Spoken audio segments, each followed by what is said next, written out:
Hello and happy gaming, everybody. My name is Dark Sage Walker, and hey, it's finally here! The Slashfik Spells Tier List! Yay! Insert your own fucking sound effect here if you want. This is the last spell focus in One Step from Eden, and I've got to say it's been quite a trip going this far and talking about every spell in the game individually. That doesn't mean that those are the only things to talk about, but having all of the spells done is really big. And I can't stress enough that this has been a fun and interesting project. Hopefully you guys have been having fun with it. Those of you who are discovering it for the first time, by all means, I welcome discussion. Just my only rule on discussion is don't come in with the expectation that you're just going to come in and dunk on someone. The whole point is to have a conversation. If you want to change someone's mind, do it with logic and evidence, not with name-calling and bullshit.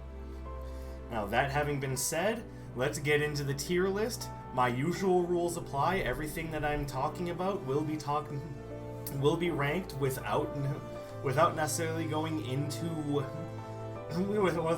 It'll be ranked without taking synergies into account.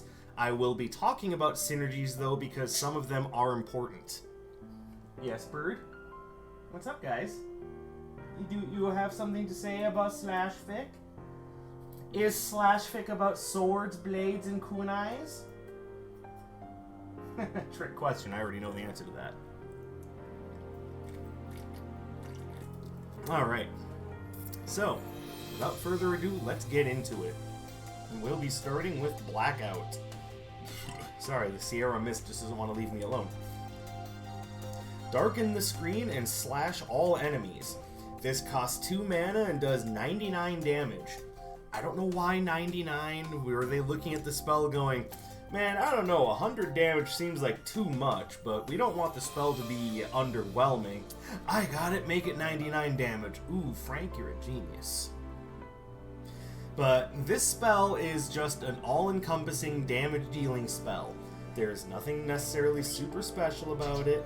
There doesn't need to be anything crazy. It's just you use it, enemies take 99 damage. Now, as with all spells that have some form of homing, with a couple of exceptions, it does have a chance to miss. But so long as you're using it when the enemies aren't moving too much, you shouldn't have too much problem laying on some damage. Maybe a little bit more if they have Fragile on, so I'm going to put that at an A rank spell. The only real trouble I have with it is that the enemies can dodge it if they're moving around a lot. Take that for what it's worth. I say Blackout is a fine spell. It's definitely worth taking when you see it. Blade Bay. Throw a structure that hits surrounding tiles when you shuffle. If you have Fragile, double its HP. Alright, so when you find the card, damage is listed as 50. That is strictly the amount of damage it does if you throw it out and it lands on the enemy's head. If you just throw it out and then shuffle and let it rip, that does 80. The structure itself has 80 hit points, and if you have Fragility, you double it to 160. I have to imagine that gets further doubled if you have the upgrade that naturally doubles its HP, which means you could probably have it have up to 320 HP, which is pretty nice. That having been said, I have not used this spell very much, so if I had to say just from my own personal experiences, I would say that this spell probably doesn't have a lot of use the way that I play. And the way that I play, of course, is with big decks. I take a lot of spells and make sure I have plenty of coverage. On the other hand, in a small deck strat where you can throw this out and it hits all the tiles around it in a 3x3 range, I would think it would be much better. Especially if you have Fragility and you can upgrade its HP. This spell might not necessarily be for me, and I'm going to rate it as I think it belongs in B, but I can see it being useful. I absolutely can. Against some of the harder bosses with more encompassing attacks, I'd say that would be a difficult sell. but for only 2 mana and to have something that you can hit enemies with every time you shuffle, it's not bad. But I can't see it being any higher than B rank, but let me guys know if you've found a good use for it. Blade Rain. Spawn 3 blades that are thrown when touched, and it consumes. So this spell costs 2 mana, it drops 3 blades that you just walk over and they throw them when you step on them. The blades themselves deal 60 damage when you throw them. I don't know, I think this is essentially an upgraded version to the Bouncing Blade spell, which just drops 1 blade that you touch to throw again and again. So let's quick talk about that. We'll just go Bouncing Blade here. Actually, all 3 of these spells are going to be encompassed in the same description. So we'll actually talk about all of them. So this is Blade Rain. Say hello, Blade Rain. Hello. This is Blade Streak. Hello. And this is Bouncing Blade. Hello. Alright, my own cheesy jokes aside, let's actually talk about the spells. So what these spells do is they throw a sword down onto your side of the field that you touch to throw out at an enemy. This is essentially like ping with fewer downsides. Basically, if the enemy is in line, you touch the blade, it throws out, boom, hits, and it comes right back to where you're currently standing.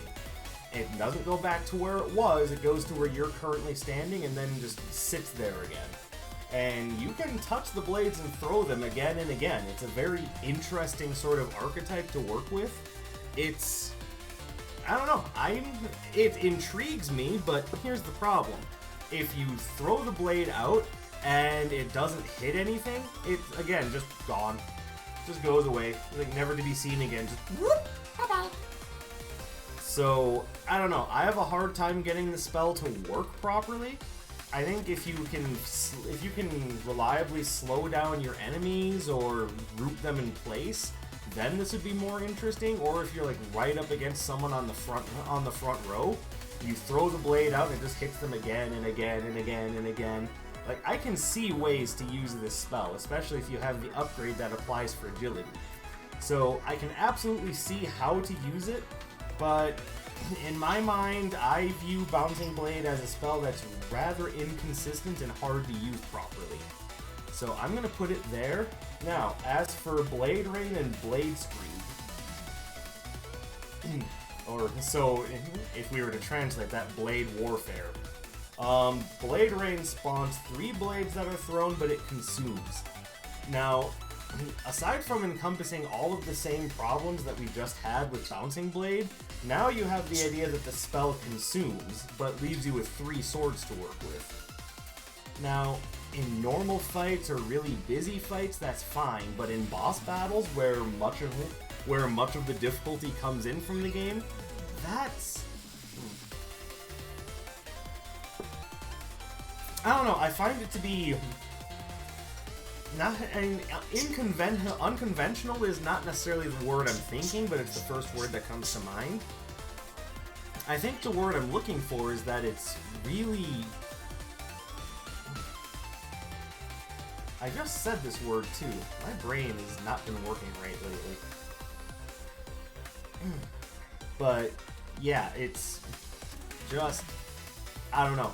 For some reason, my brain doesn't want to think of the word. I'll come back to it, but I think it belongs there. It has uses, and a lot of the same synergies to Bouncing Blade apply to Blade Rain, but I really think that just the idea that it summons 3 blades that all have the same problem as Bouncing Blade, where if you don't hit anything with them, they just go away and are never to be seen again, and literally never to be seen again because the spell consumes. And yeah, that's an issue that I think makes the spell not quite irredeemable, but to me, it's... Once again, my brain is trying... My mouth is trying to use the word that my brain is not allowing me to access. So, I'll just say that, to me, it's unreliable. Wait, that was the word I was looking for. God, I'm dumb. Why was I thinking there was a C in there? Blade Screed has the same unreliability problems, and now all of the blades that are thrown on your side crack the tiles. So on top of blades that may not hit anything and go away forever, now you have limited mobility on top of that, so you absolutely need wings in order to make it work properly. Otherwise, every time you throw a blade, you're never going to be able to go over that tile again until it fixes itself. So I'm once again putting this in C grade. I see what they were trying to do by giving it a downside, but I think the downside of it costing 4 mana is enough. by putting the idea that they crack all of the tiles, makes the spell go from unreliable to damn near unplayable. I'm still not quite comfortable putting it at D rank because I can still see uses for it. But do I think that it's usable over some of the other spells on this list, or indeed other lists? My mind says no. And it's a shame because it's a rare... Hold on. Yeah, it's a calamity rated spell, and to me it just doesn't do enough to earn that rating. So take that with a grain of salt. If you have a way to make it work better, then by all means let me know. But sorry, too unreliable for my taste, too almost inconceivable to use properly to get a good amount of damage. Now with all 3 of these blade bouncy wouncy spells, the one exception to this rule is if you're fighting the Gate of Eden, because then you can just throw those blades continuously and just keep getting damage going. It would honestly be a lot like having the bouncing glaive. So that would be an exception, but otherwise the rule is I don't take these spells because I just find them too unreliable. Collect Ring. Okay, now we're getting into reliability. While in a cast slot, add a kunai to your deck every couple of seconds. So this is the first spell that on this list that conjures kunais, so we may as well quick talk about kunai before we go any further. Kunai. Throw a knife up to 4 tiles away and consume. Kunais do 30 damage and they just fly in a straight line for about 4 tiles before they go pfft. Now, the kunais are fun little tools. They have the ability to trigger anything that triggers on consumption. They have a good range. They fire fast. They don't root you. There's almost nothing bad to say about kunai, and I would even be willing to put them in S rank if it weren't for the idea that they did take shortly after release they got a nerf. They used to do 40 damage, which would also set off the... I don't remember the name of the relic, but it makes anything that does 40 damage or greater do an additional, 10 damage, I think? I mean, it doesn't sound like a lot, but trust me, it's a big help. So, because of that, they changed kunais from doing 40 damage when the game first released to 30. They're still equally as spammable and still have plenty of synergies, just not that synergy. And if you have enough spell power, you can get that synergy back. But it does mean instead of rating kunais as S grade items, I rate them as A grade items. That having been said, let's now go back and talk about Collect Ring. Collect Ring makes it so that you get one of those babies every 2 seconds, so long as it's in a cast slot. So you can just stack up kunais for a good long time while casting other spells, and every kunai you get is another 30 damage. Remember, you can machine gun them. You don't have to throw a kunai, wait, throw a kunai, wait. No, you can just be like, yeah, I'm a ninja! Sorry if that hurt your ears, by the way, but I personally think Collect Ring is one of those things that, could you work it into just about any deck archetype? I think so. Now, to throw the ring itself costs 2 mana, and it does 40 damage when you throw it. Will this work for absolutely any deck archetype? Most. I know I just said it would work in almost anything, but keep in mind that sometimes you want to keep your deck small. If that's the case, this is probably not what you want, but for the most part, I think Collect Ring is just fine. kunais are, I think they're a fun deck build synergy. There's even a version of, God, what's his name? I was about to say Theo, but that's not right. Why can't I remember your name? Hold on just a minute while Now I'm just going to be bothered by this until I look it up. Because I should know your name, but for some reason my brain isn't allowing me to remember your name. It's not Gunner. Who the hell are you?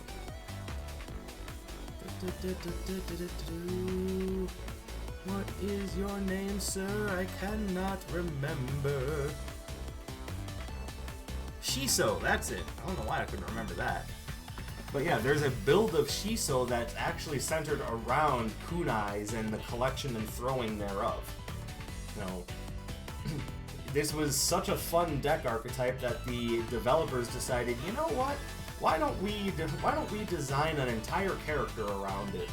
So if they're saying that you can build an entire character around it, you might argue. And right on that point, we get to double take. You add 2 kunais to your deck for 1 mana. By the way, I never did go over kunai's mana cost. 0. You can just fire those off as soon as you get them if you want. It's good stuff. Anyway, double take. 1 mana, you get 2 kunais added to your deck. Yeah, sorry, it's good. Excalibur. Call down a giant sword 4 tiles away. Touch it to slash surrounding tiles for 300 damage. This costs 3 mana, and yeah, it just drops it right on her. You drop the sword right onto the enemy field, and all you gotta do is touch it and make the sword just... It basically slashes the entire enemy field, so there's nowhere for them to run, and it hits for a whopping 300. It's an amazingly powerful spell with one kind of important downside.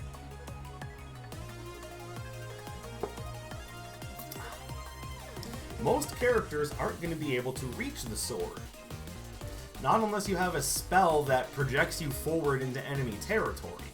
Which means that even though this only costs 3 mana, there's a bit of a hidden cost attached to it that essentially states that you're gonna have to have something like that and spend that mana as well to use it.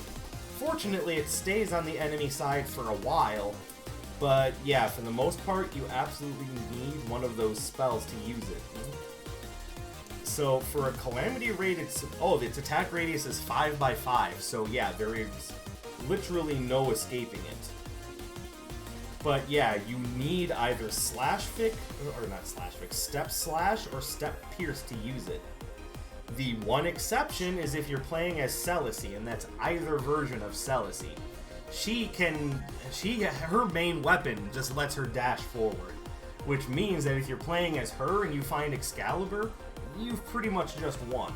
3 mana is not that much to spend for the damage and coverage that this bestows, and it absolutely wrecks house if you're playing as her. If you're playing as Saffron, you start with Step Slash, so that allows you to use it. For anyone else, you basically have to find 2 spells to be able to use it, so once again, this starts the trend of a Calamity rated spell not really being all that good. It's a damn shame too, because it's a really strong spell and it's a really good idea with a severely hindering limitation. I think it's a damn shame because there's so much that can be done with that spell. Fury. Dash forward and deal damage equal to your missing health on 1 tile. It anchors and consumes, so you only get to use this spell once, but if you have a whole bunch of HP that's missing because you've been kind of getting your ass kicked a little bit, this spell will let you get some work done, but not only is it very difficult to hit with, but you have to be missing a lot of health in order for it to really, well, not even a lot, you just have to be missing some health for it to really have a strong effect, and even then, you only get to use it once. It costs 3 mana, and even though its variable damage is really good, the idea that it needs to be just like one spot that you're hitting on, like, it just doesn't make any sense. Something like Fury should either have the range of Step Pierce, which is 4 tiles in front of where you dash, or it should have the range of Step Slash, where it hits in a 2x3 area in front of you when you dash forward. The way Fury works is just, again, the word here is unreliable. It's a really strong effect locked behind an unreliable method of using it. So again, I can't really recommend it. Guillotine. Hit a small column 4 tiles away. Execute targets with 300 or less HP. So, by the way, Fury once again continues the trend of Calamity-rated spells being over-designed to the point where they're nearly unusable, so fun. Guillotine is a legendary spell that, yes, it hits a small column 4 tiles away. I think it's like two tiles up or down, and just goes boop, and either it does 80 damage or it just straight up kills something that has 300 or less HP. It costs 4 mana to use, and again, I think the word is unreliable. You'll notice I'm going to be using that word a lot because it describes a lot of what I think about some of these spells. The problem isn't where it hits. That's easy enough to work with. If you can hit with Thunder, you can hit with Guillotine. Problem is, when you use Guillotine, it takes a little bit to set up, and then the Guillotine falls. So it's not like Thunder where you hit it and it goes BAM! No, you hit it and it goes doo doo doo doo doo. So by the time you actually hit your mark, they may have and more than likely will have moved. It doesn't mean that you can't compensate for that, but it means that especially if you're in the heat of the moment, landing this is almost more luck than anything else. So to me personally, it's rather unreliable, so I'm putting it down there. It's a shame that so many Slashfik spells are going in that rating, because I think these are some really interesting spells. Just the idea of conjuring magical swords or throwing kunais and knives, I think the idea is sound. I just don't really like how they pulled off most of these spells. Knife. Throw a fast knife. If you have Fragile, duplicate this spell, and it consumes, because otherwise duplicating it wouldn't necessarily be important. Now, there's a part of that acts very similarly to Virus Spell in that you can, so long as you have a means to give yourself fragility, you can throw the knife and you can just keep getting it back. Hold on.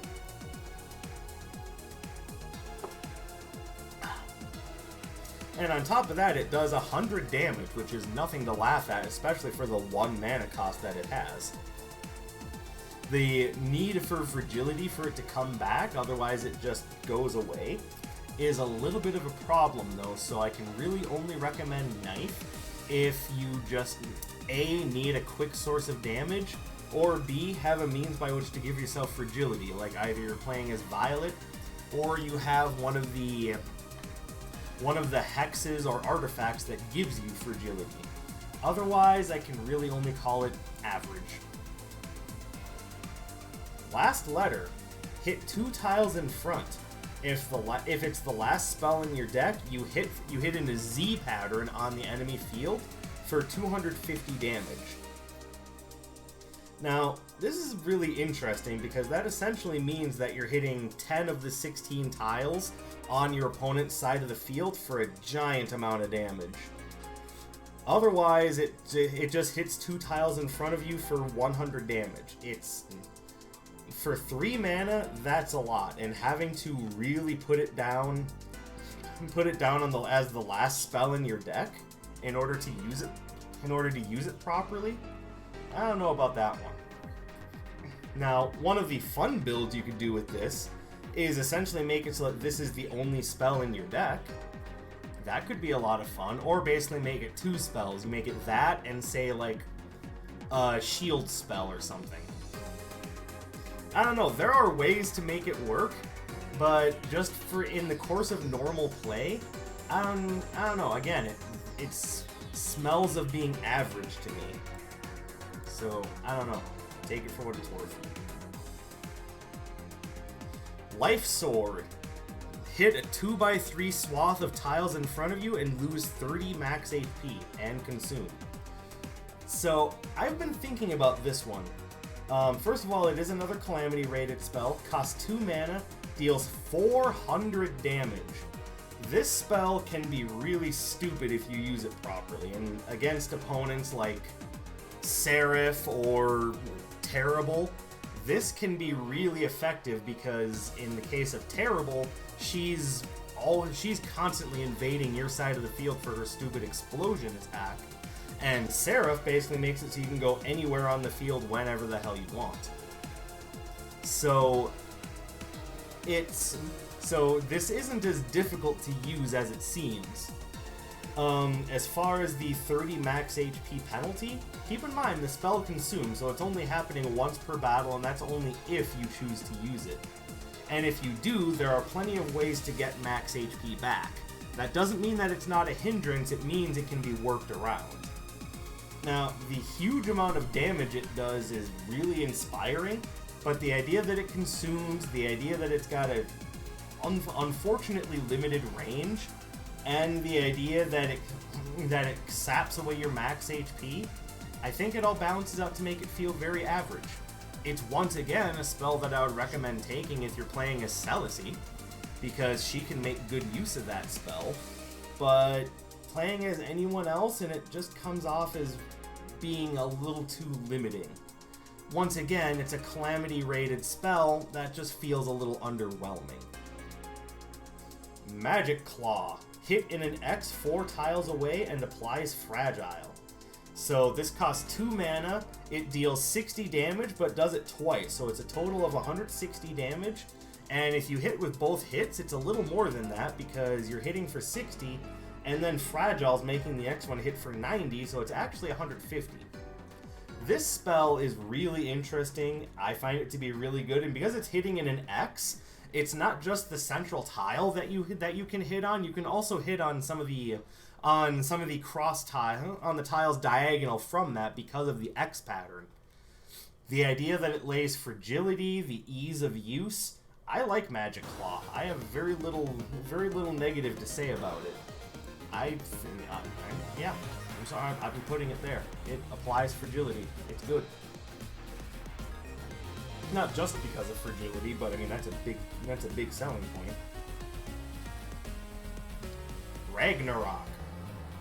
Summon a giant sword that breaks 4 tiles away, costs 4 mana, does 350 damage. This hits about as quickly as the lightning bolt, and does so much more damage. I think the only reason why they put it up at 4 mana is because it breaks 4 tiles. It breaks a tile 4 spots away.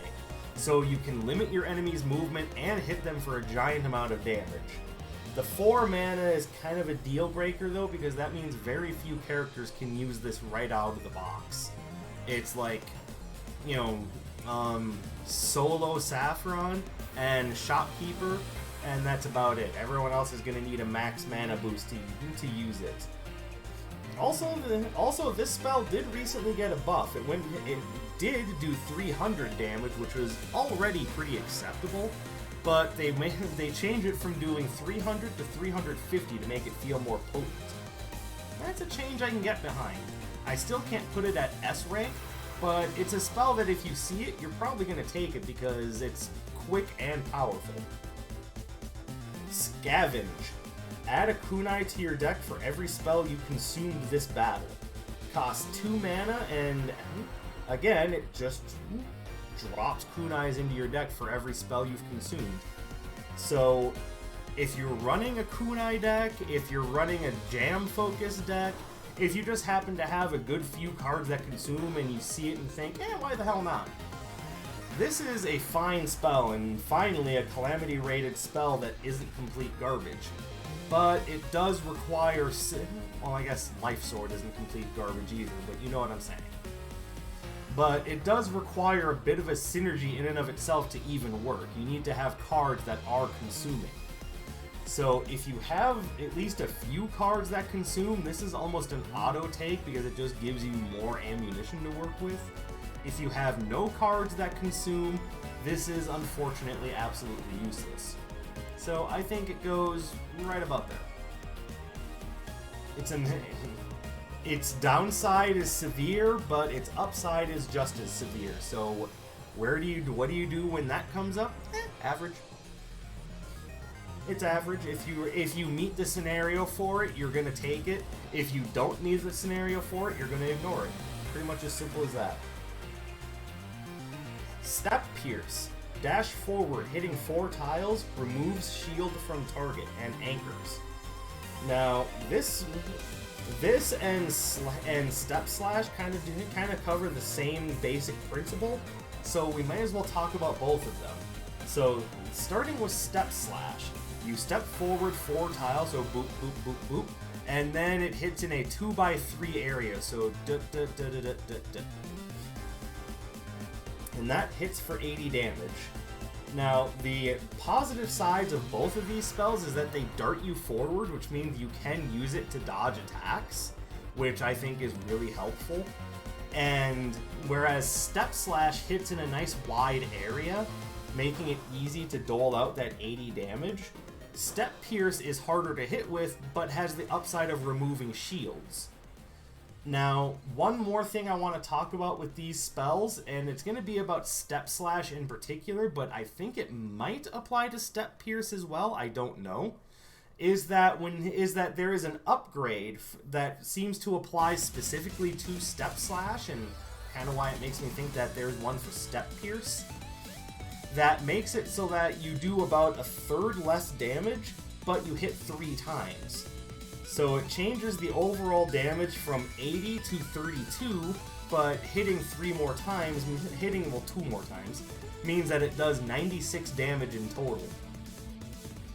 Now, that makes it do even more damage than if you had the Power Shard, that's it. The one that makes anything that does 40 or more damage do 10 more damage. That's even more damage than if you had just the base spell along with that. Along with just the Power Shard. So it's an upgrade you should absolutely look for if you're going to run Step Slash. It makes this spell so much more interesting. And once again, it allows you to have a greater base of coverage because now you're hitting that area 3 times. So if you throw out the attack and miss, but the enemy walks into the area partway through it, you can still hit them at least a little bit. So these 2 spells are very similar. A lot of people will rank Step Pierce as being worse because it hits in that straight line instead of an arc. I would say the idea that it removes shield still puts it in the same rank as Step Slash. I'll put both of those there because they're just reliable. And you'll notice that one of the things with me is that if something is a reliable source of damage or an effect, then I'm going to rate it higher than something that may have a crazy effect but is harder to work with. So hopefully you understand what I'm saying here. So White. Hit 5 tiles in front, add 1 kunai to your deck on hit. Costs 1 mana, does 40 damage, and as said, it hits 5 tiles in front of you, so 1, 2, 3, 4, 5. And whenever it hits, it adds a kunai to your deck to use. So what a lot of things aren't going to tell you is that you can, 1, use an upgrade to increase the number of shots that this puts out to get more kunais, and 2, and perhaps more interesting, because that's not always going to show up, but this you can do with the base spell. If you can hit more than 1 thing in a line, you get more than 1 kunai for that. And keep in mind, this only costs 1 mana, and it doesn't consume. This spell, just like Collect Ring and Double Take, is one of the better spells. Just to keep them in line, but don't think that makes me think any less of Magic Claw. I'm just making sure that all of the kunai-related spells are together. Why? Because it's aesthetically pleasing to me.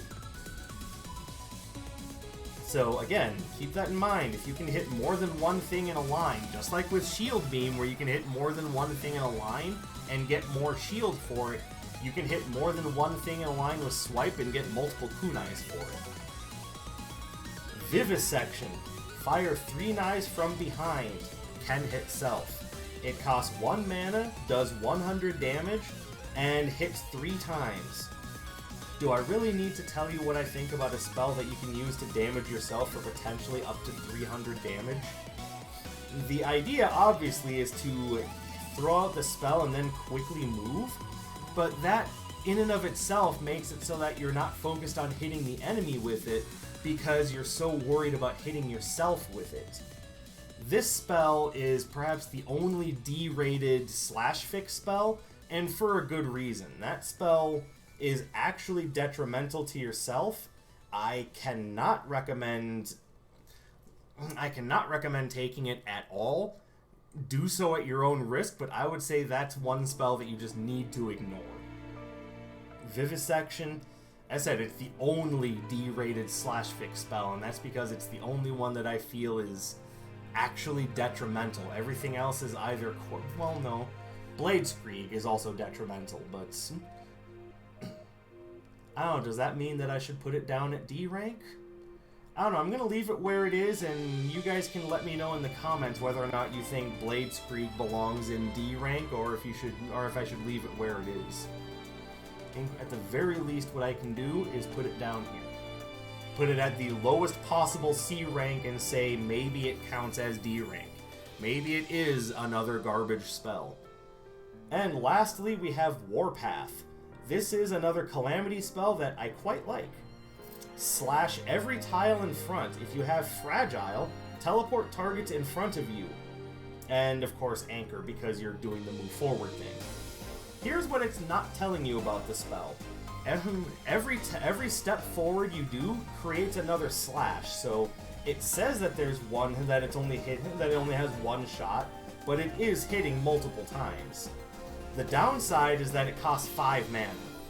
But is it just as useful as Step Slash or Step Pierce? I would say more so. And when they say that if you have Fragile, you teleport the enemy in front of you, what that means is that when you use it, if you have Fragility, and you happen to hit an enemy with it, they get pushed in front of you, which can throw off their attacks, and put them right in the range for more hits of Warpath. I really like Warpath, but again, the 5 mana means that no one is casting this spell out of the box. You need to build up to using Warpath, but once you get there, it's really good. So, that is the end of the list, and subsequently the end of the One Step from Eden spell focus tier listing. So, by all means, let me know what you guys think of this in the comments below. Let me know what you think of the other tier lists. There is, of course, I'm going to put together a playlist of all of the tier lists back to back, so look forward to that happening. Otherwise, yeah, that's about what I've got. So I hope you enjoyed. Hopefully you agreed with me. If you didn't, by all means, let me know. There are a number of people that have already shared with me ideas on how to use the ping spell properly, and I appreciate that. I'm still not certain that I would take it very often, but it's nice to know that there actually is a good way to use it that I hadn't thought of. So, all of that having been said, I thank you very much for watching. I thank you for spending time with me as I've put all of this together. I thank you for being patient for the download process. Or not download, but you get the idea, the creation process. I have other tier lists that I'm thinking about already in the works, so stay tuned for that. I'll certainly be willing to inform you of when that happens. And I will be seeing you guys in another video. My name is Dark Sage Walker, and I will be seeing you.